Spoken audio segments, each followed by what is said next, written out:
Guarantee. ప్రతిసారి ఎన్నికల్లో అధికారంలో రావటం ముందు ఏ విధంగా వాగ్దానాలు చేస్తారు, అధికారంలోకి వచ్చాక ఆయన ఏ విధంగా ప్రజల్ని మోసం చేసుకుంటూ వెళ్తున్నాడో కళ్ళారా చూస్తున్నాం. అందుకే ఈరోజు రీకాలింగ్ చంద్రబాబు మేనిఫెస్టో అనే కార్యక్రమాన్ని జగన్మోహన్ రెడ్డి గారు ప్రారంభించారు. సో ఈ కార్యక్రమాన్ని ఇచ్చేసిన వైఎస్ఆర్సీ కుటుంబ సభ్యులకి, ప్రజాప్రతినిధులకి, పాత్రికేయులకి నా హృదయపూర్వక నమస్కారాలు.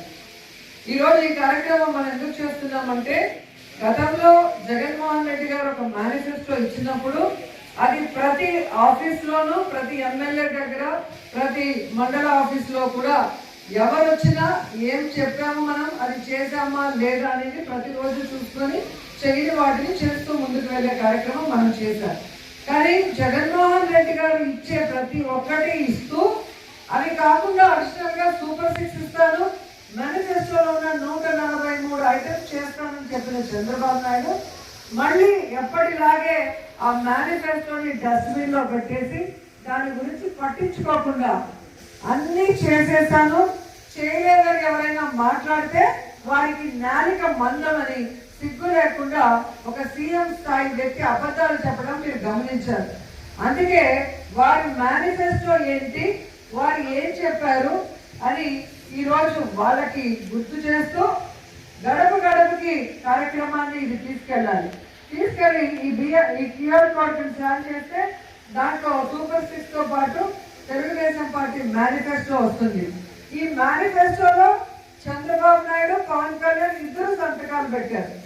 ఇది చేయడానికి కుదరదు, అంత డబ్బు లేదు, ప్రజల్ని మోసం చేయడం ఇష్టం లేక ఆ రోజు బీజేపీ వాళ్ళు దీనికి దూరంగా ఉన్నారు.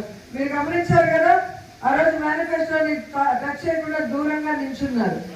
ఓన్లీ పవన్ కళ్యాణ్ అండ్ చంద్రబాబు నాయుడు గారి ఫోటోలతో వెనక బ్యానర్లు, అలాగే ఉమ్మడి మేనిఫెస్టోలో ఇద్దరి సంతకాలు. ఇప్పుడు సంతకం పెట్టి మోసం చేస్తే ఏమంటారు? చీటర్ అంటారు. చీటింగ్ కేసు పెట్టాలి, 420 కేసు. మరి చంద్రబాబు నాయుడు మీద, పవన్ కళ్యాణ్ మీద ఈ 420 కేసు పెట్టాలా వద్దా? ఖచ్చితంగా పెట్టారు కదా. ఎందుకంటే ఈ రాష్ట్రంలో మహిళల్ని మోసం చేశారు, రైతుల్ని మోసం చేశారు, నిరుద్యోగుల్ని మోసం చేశారు, ఆఖరికి చదువుకుంటున్న చిన్న పిల్లల్ని కూడా ఎలా మోసం చేశారో మీరందరూ కళ్ళారా చూశారు. ఆ రోజు ఏం చెప్పారు? ప్రతి ఒక్కరికి ఆడబిడ్డ నిధి 1500, 18 ఏళ్ళు దాటిన వాళ్ళకి, 60 ఏళ్ళు లోపల ఉన్న ప్రతి ఆడబిడ్డకి ఆడబిడ్డ నిధి కింద 1500 నెలకిస్తాము, సంవత్సరానికి 18,000 ఇస్తాము అన్నారు. మరి ఇప్పుడు అంటే ఎన్ని నెలలు అయింది? 13 నెలలు అయింది. మన రాష్ట్రంలో 2,70,00,000 మంది ఈ ఆడబిడ్డ నిధికి అర్హులు. మరి ఈ 2,07,00,000 మంది ఆడబిడ్డల్ని చంద్రబాబు నాయుడు, పవన్ కళ్యాణ్ ప్రతి నెల ఇస్తానన్న 1500 ఈ 13 నెలలకి కలిపితే 35,100 కోట్లు, దాదాపుగా 35,000 కోట్ల పైగా. మరి చీటింగ్ చేసిన వాళ్ళ మీద చీటింగ్ కేసు 420 కేసు పెట్టాలా వద్దా? పెట్టాలి కదా. మరి ఈరోజు సిగ్గు లేకుండా ఒక అడ్డదిడ్డంగా పెరిగిన అచ్చెన్నాయుడు అంటాడు, ఈ ఆడబిడ్డ నిధి ఇవ్వాలంటే ఆంధ్రప్రదేశ్ అమ్మేయాలంట. మరి ఇన్నిసార్లు మంత్రిగా చేసిన నీకు, ఇన్నిసార్లు ముఖ్యమంత్రి చేసిన చంద్రబాబు నాయుడికి మరి ఇది ఇచ్చేటప్పుడు తెలీదా మేనిఫెస్టోలో ఇది మనం చేయగలమా లేదని? అంటే ప్రజల్ని మోసం చేయాలి, ప్రజల్ని చీటింగ్ చేయాలి, మనం అధికారంలోకి రావాలి కాబట్టి ఏదైనా చెప్పచ్చు అన్న ఒక్క దొంగ ఆలోచనతోనే ఈ మేనిఫెస్టోని మీరు ఇచ్చారని అడుగుతున్నాను. ఏమంటే మొదటిసారి ముఖ్యమంత్రి అయినా, మొదటిసారి మంత్రి అయితే పాపం తెలియదులే అనుకోవచ్చు. కానీ ఆల్రెడీ చంద్రబాబు నాయుడు 3 సార్లు ముఖ్యమంత్రిగా ఈ రాష్ట్రాన్ని వెళ్ళాడు. కంబైన్ స్టేట్ వెళ్ళాడు, సెపరేట్ అయ్యాక వెళ్ళాడు. రాష్ట్ర బడ్జెట్ ఎంత ఉంది, రాష్ట్ర అప్పు ఏంటి, రాష్ట్ర ఖజానాలో ఏముంది, మనం చెప్పింది చేయగలమా లేదా అన్న ఆలోచన ఉండాలి కదా. జగనన్న చిన్నవాడైనా, మొదటిసారి ముఖ్యమంత్రి అయినా ఆయన చెప్పిన ప్రతిదీ చేశాడు. ఎలా చేశాడు? ఆయనే సంపద సృష్టించుకున్నారు, ఆయనే ప్రజలకు ఇచ్చిన మాటను నెరవేర్చుకోవాలన్న చిత్తశుద్ధితో చేశాడు. చంద్రబాబు నాయుడు దిగిపోయే రోజుకి ఖజానాలో ఎంత ఉంది?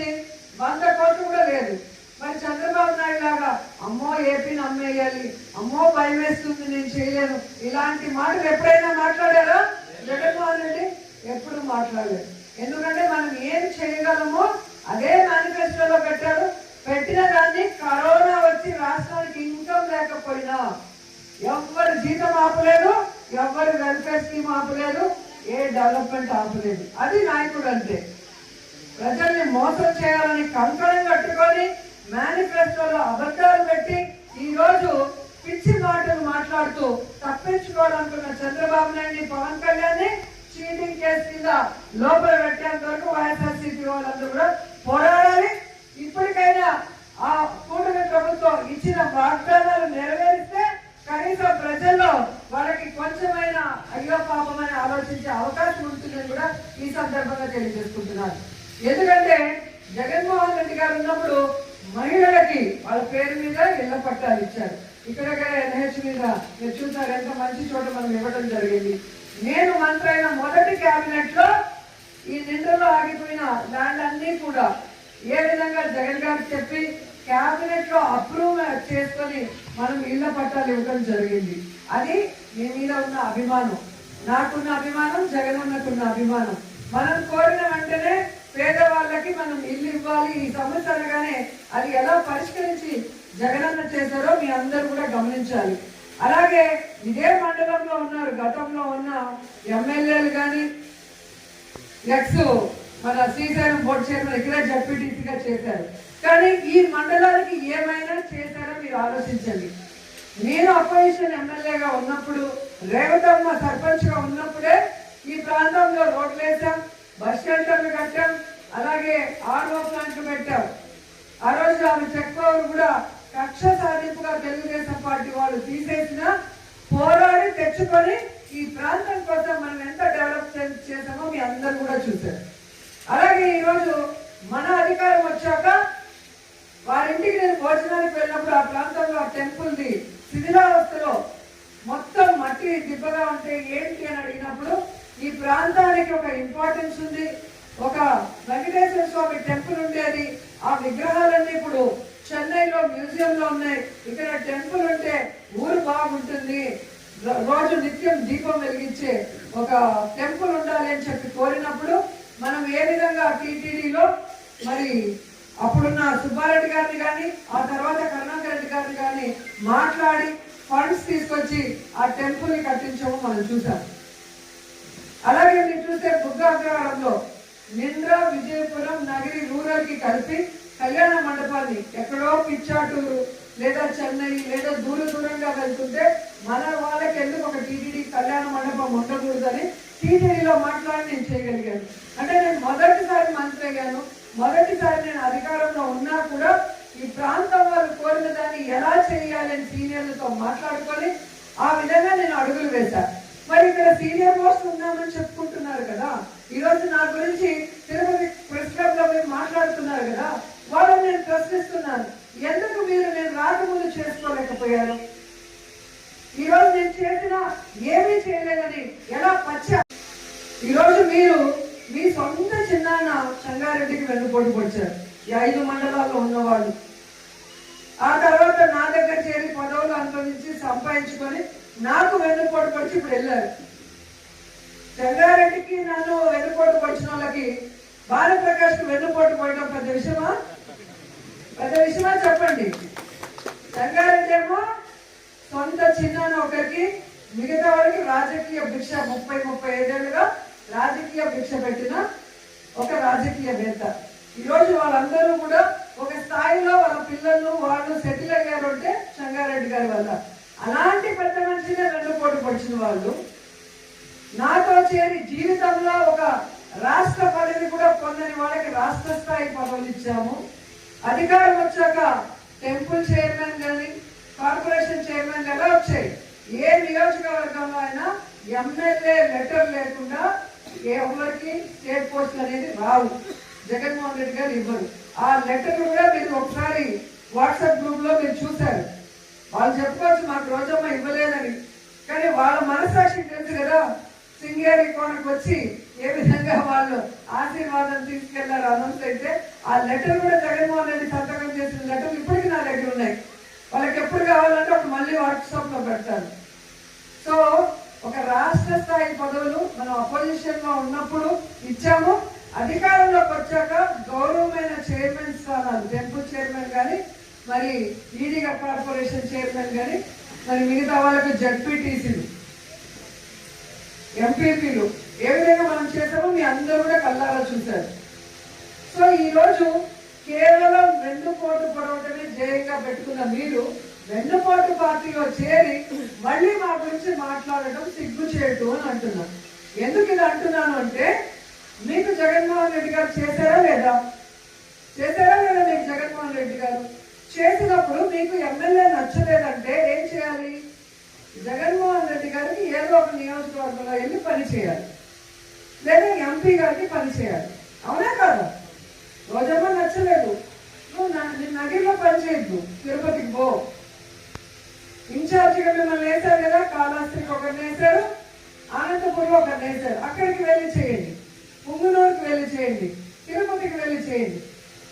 అంతేగాని 30 ఏళ్లుగా వ్యతిరేకంగా ఉన్న తెలుగుదేశం పార్టీకి చంద్రబాబు నాయుడు దగ్గరికి వెళ్ళి కండువా కప్పుకున్నారు అంటే మీ దిగజారు రాజకీయం ఏంటి? మీకు నన్ను మాట్లాడే అర్హత ఉందా అని ఈ సందర్భంగా అడుగుతున్నాను. సో ఈరోజు మనం పక్కన పెట్టేయండి, వాళ్ళకి అదే పని. కాబట్టి మనం వైఎస్ఆర్ కాంగ్రెస్ పార్టీ, ఇది ప్రజల్లో నుంచి పుట్టుకొచ్చిన పార్టీ. రాజశేఖర రెడ్డి గారి ఆశయాల కోసం జగన్మోహన్ రెడ్డి గారు పెట్టిన పార్టీ. ఈ పార్టీలో ప్రతి ఒక్కరు కూడా జగనన్న మీద అభిమానంతోనే పనిచేస్తున్నాం. పదం వస్తుందో, కాంట్రాక్ట్ వర్క్ వస్తుందో, లేదా ఇంకోటి వస్తుందని మనం ఎవరు ఆశించి పనిచేసిన వాళ్ళం కాదు. అందరం కూడా జగనన్న ముఖ్యమంత్రి అయితే ఈ రాష్ట్రం బాగుంటుంది, ప్రజలకి మంచి చేస్తారు, మన ఊర్లు డెవలప్ అవుతాయన్న ఒక మంచి ఉద్దేశంతో మనం జగనన్నని గెలిపించుకున్నాం. జగనన్నని గెలిపించుకున్నాక ప్రతి సచివాలయం అంటే వార్డు సచివాలయాలు, గ్రామ సచివాలయాలు తీసుకొచ్చి వాలంటీర్ల ద్వారా ప్రతి కుటుంబంలో ఉన్న లబ్ధిదారులు, పేదవాళ్ళు, మేనిఫెస్టోలో మనం ఇచ్చిన వాటికి ఎవరెవరు అర్హులో ఐడెంటిఫై చేశాక ఆయన ముఖ్యమంత్రిగా అయిన మొదటి రోజు నుంచే, మొదటి సంవత్సరం నుంచే ప్రతి ఒక్కరికి కూడా అందుబాటులోకి తీసుకొచ్చారు. కులం, మతం, పార్టీ చూడకుండా. ఈరోజు తెలుగుదేశం వాళ్ళు, జనసేన వాళ్ళు మన దగ్గర అన్ని తీసుకొని మనకు మోసం చేసి ఓటు వేయకపోయినా మోసం చేసినందుకు వాళ్ళు శిక్ష అనుభవిస్తున్నారా లేదా? మీ పార్టీ అని చెప్పి మీరు ఓటేస్తున్నారు, కనీసం మీకైనా చేస్తున్నారా? సూపర్ 6 కానీ మేనిఫెస్టోలో ఉన్నది. సో చంద్రబాబు నాయుడు లేదు, ఆయన పిల్లం, కొడుకు, కోడలు తప్ప ఎవరితో పని లేదు. అందరినీ కూడా వెన్నుపోటు పొడచడం అనేది ఆయనకి మామూలు విషయం. ఆయన చేసేది సభాష్, ఆయన వెన్నుపోటు పొడుస్తూనే ఉండాలి, ఆయనకి నేను సపోర్ట్ చేస్తూనే ఉంటానని పవన్ కళ్యాణ్ పబ్లిసిటీ మీటింగ్స్ లో చెప్తూనే ఉంటాడు. అంటే ఒకడు వెన్నుపోటు పొడుస్తాడు, ఒకడు ఇండైరెక్ట్ గా వెన్నుపోటు పొడవండి, నేను మీకు సపోర్ట్ చేస్తాను అంటారు. ఇలాంటి వాళ్ళకు ఓటేసిన వాళ్ళు సిగ్గుపడాలి. ఓడిపోయినందుకు మనం సిగ్గుపడాల్సిన అవసరం లేదు. ఎందుకంటే మనం పని చేసాం, అందరికీ మంచి చేసాం. ఈవీఎంల వల్ల లేదా తిన్నింటి వాసాలు లెక్క పెట్టిన కొంతమంది వల్ల మనం ఓడిపోయాం. సో ఈసారికైతే వాళ్ళు మోసం చేయగలిగారు, కానీ ఈ 5 ఏళ్లలో వాళ్ళు చెప్పిన ఏదైనా చేయగలరా? వాళ్ళకి అక్కడ గౌరవం లేదు, ప్రజలకి జరిగేది ఏముండదు. సో ప్రజలు తెలుసుకుంటారు, రాబోయే కాలంలో ప్రజలు మోసపోయే అవకాశం ఉండదు.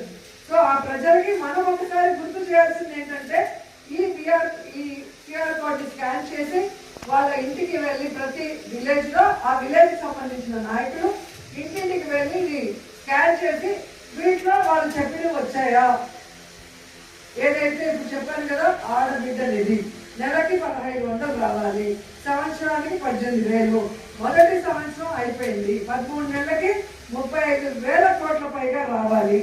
సో ఇది వచ్చిందా లేదా?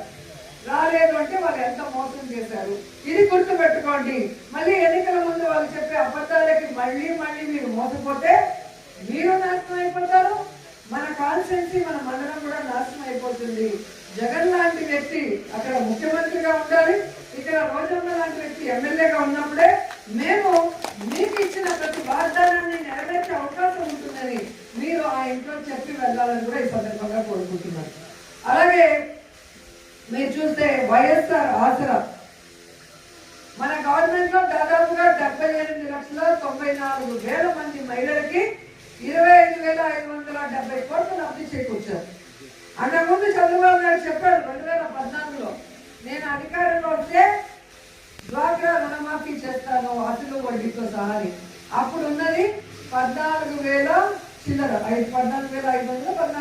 2,00,000 కోట్లు ఉండేది.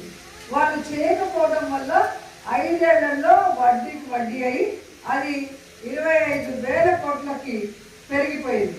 అయినా జగన్మోహన్ రెడ్డి గారు ఆడవాళ్ళు బాగుంటే, ఆడవాళ్ళు ఆర్థికంగా ఎదిగితే ఆ కుటుంబం బాగుంటుందన్న చిత్తశుద్ధితో ఆయన చెప్పినట్టుగా మరి అక్క చెల్లెమ్మల కోసం ఆ డ్వాక్రా రుణమాఫీ చేశారు.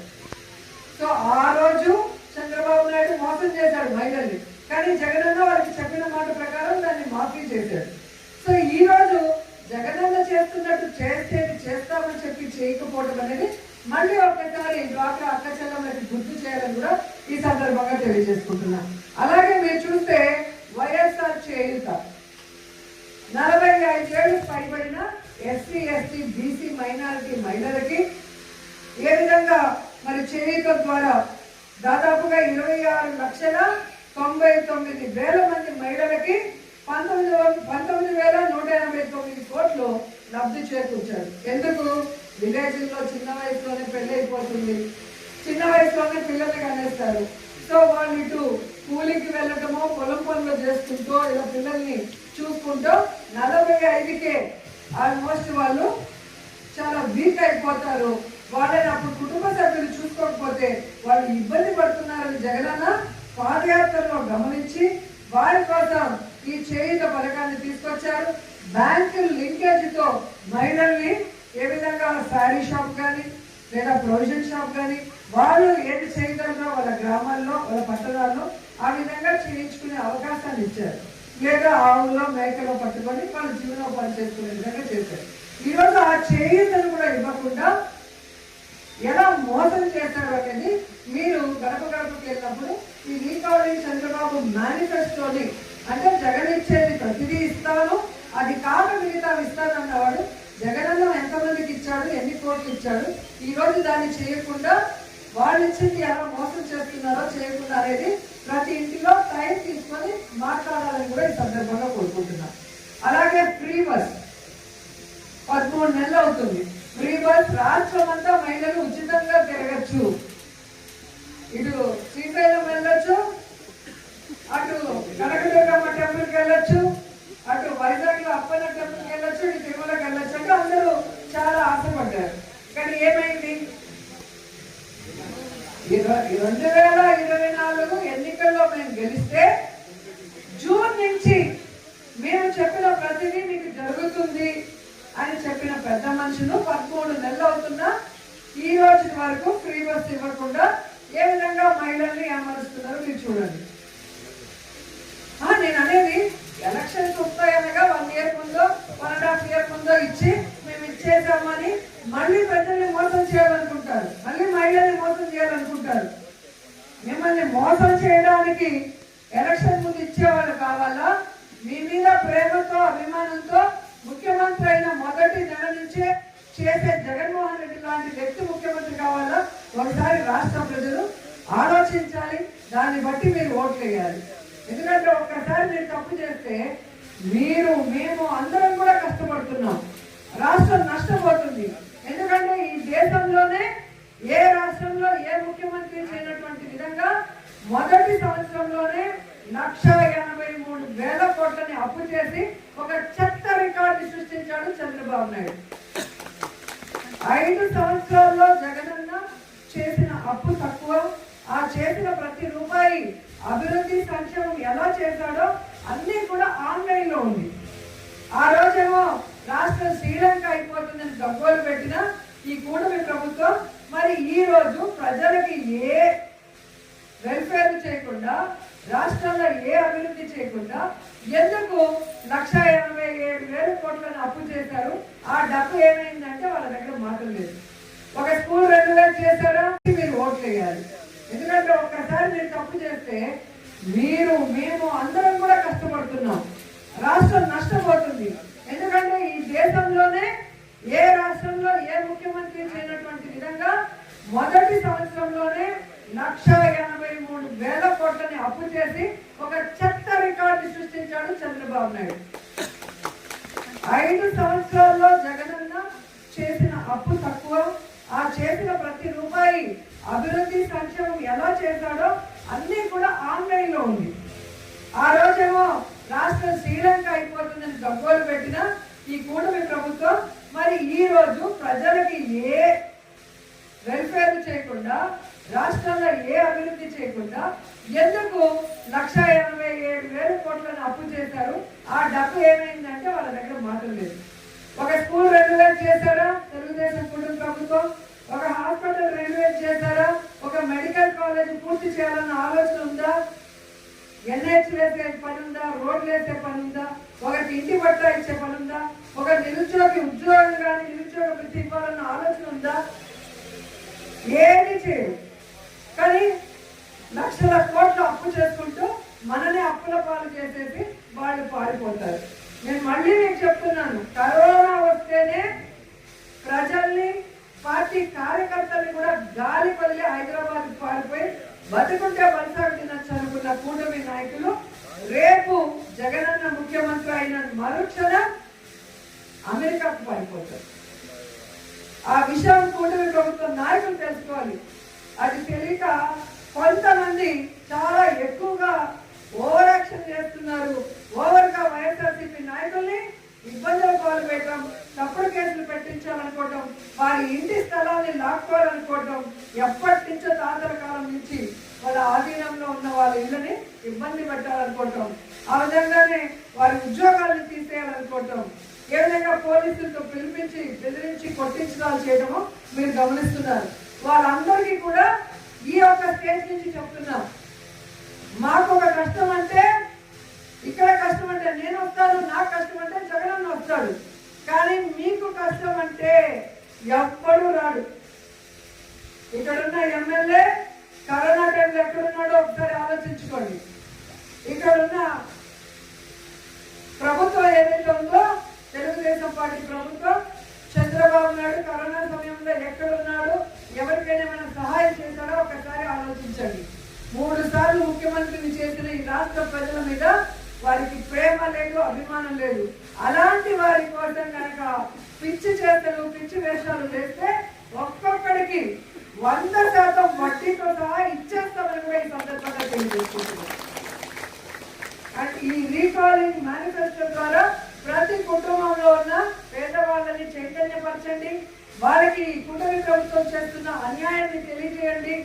మనం వెన్నుపోటు తిన ప్రోగ్రాం పెట్టినప్పుడు ఎలా అయితే మహిళలు, రైతులు, యువత మనతో సంఘీభావంగా పదయాత్ర చేశారో, రాబోయే కాలంలో మొత్తం ప్రజలందరూ కూడా బయటపడి ఈ కూటమి ప్రభుత్వానికి బుద్ధి చెప్పే విధంగా వాళ్ళు ధైర్యం తెచ్చుకోవాలంటే మీరు వాళ్ళని చైతన్యపరచాలి. జరుగుతున్న మోసాల్ని వాళ్ళకి తెలియజేయాల్సిందిగా కోరుకుంటూ, మరి ఈ కార్యక్రమాన్ని అపోజిషన్ లో ఉన్నా కూడా, ఇన్ని కేసులు పెట్టి ఇంత ఇబ్బంది పెడుతున్నా కూడా పార్టీ కోసం ధైర్యంగా ముందుకు వచ్చి నాకు అండగా నిలబడిన ప్రతి ఒక్కరికి పేరు పేరు నా పాదాభివందనాలు తెలియజేసుకుంటూ, రాబోయేది జగనన్న ప్రభుత్వం, మన ప్రభుత్వం.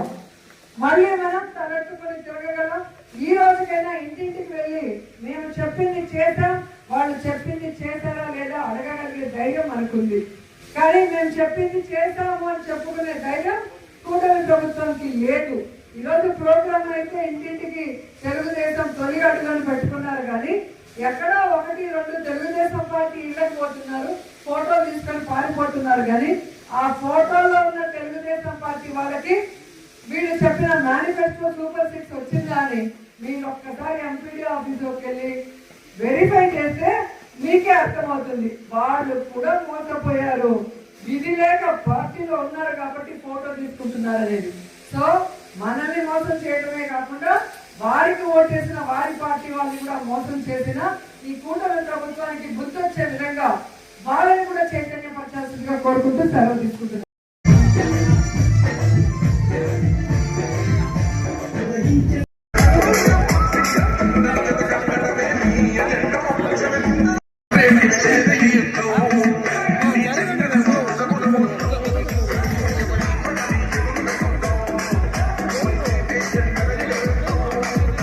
భాష పోయి కొద్దిగా వెనక్కి వచ్చేది రైట్ అట్ట ఓకే.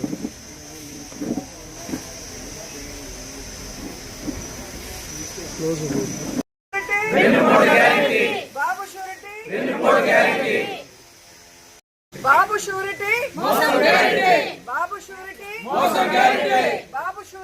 బాబు షూరిటీ బాబు షూరిటీ వెన్నుపోటు గ్యారెంటీ. రాప రాష్ట్రం ద్వారా ఎంతో మంది పిల్లలకు అనాథమైన పిల్లలకు మరి పింఛన్ అందించడం కానీ